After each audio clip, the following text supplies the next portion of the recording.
I just came out from my room and I went in my toilet and I saw the two birds, the four birds, mother and father.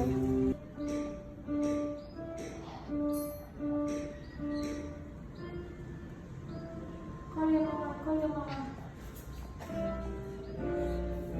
Look up there. Oh no, they ran away already. The mother come. Come, take. What should I do? I don't know.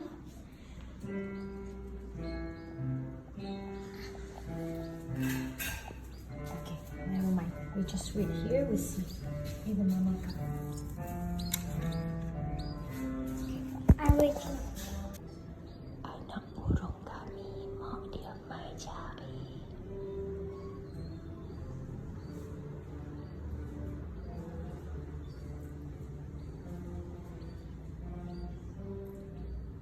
Muka dia atas tu.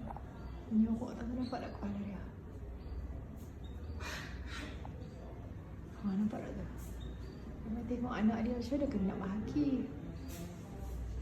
Okay, we hide. Tadi dia mai duduk tang ni, suap anak dia tang ni.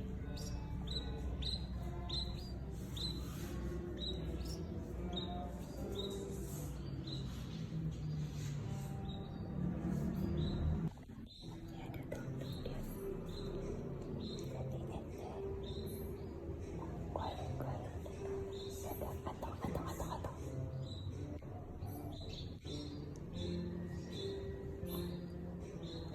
Don't make noise. Yeah, I know. Don't make noise. It's coming.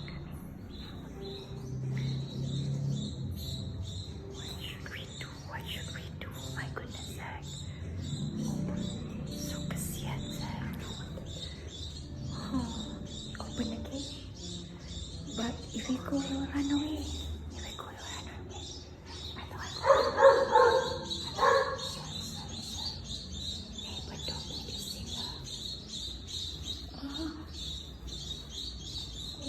I open for you. How to sing? Tolong.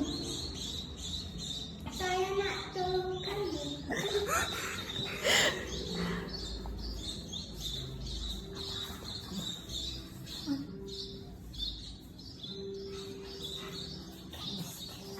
Okay, I open just now. I open everything. No. Take out the stick. No, cannot. Okay, kita pusingkan mak dia ada kat situ. Kita pusingkan buka ni. So biar dia masuk. Okay, come sing. Satu baju aku ni. Okay, wait.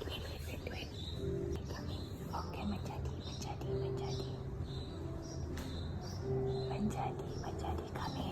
Come, please. Come. Yes.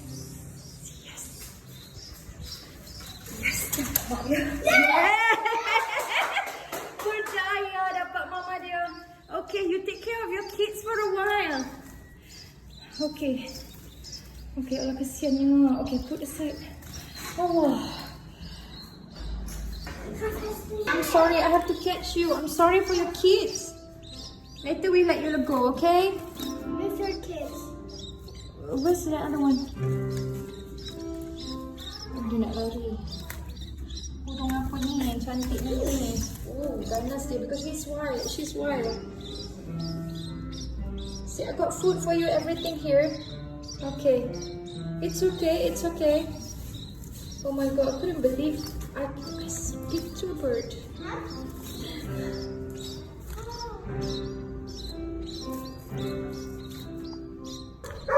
You're a brave girl. Huh? You're a brave girl. Macam mana nak buat ni? Jaga sah anak hang.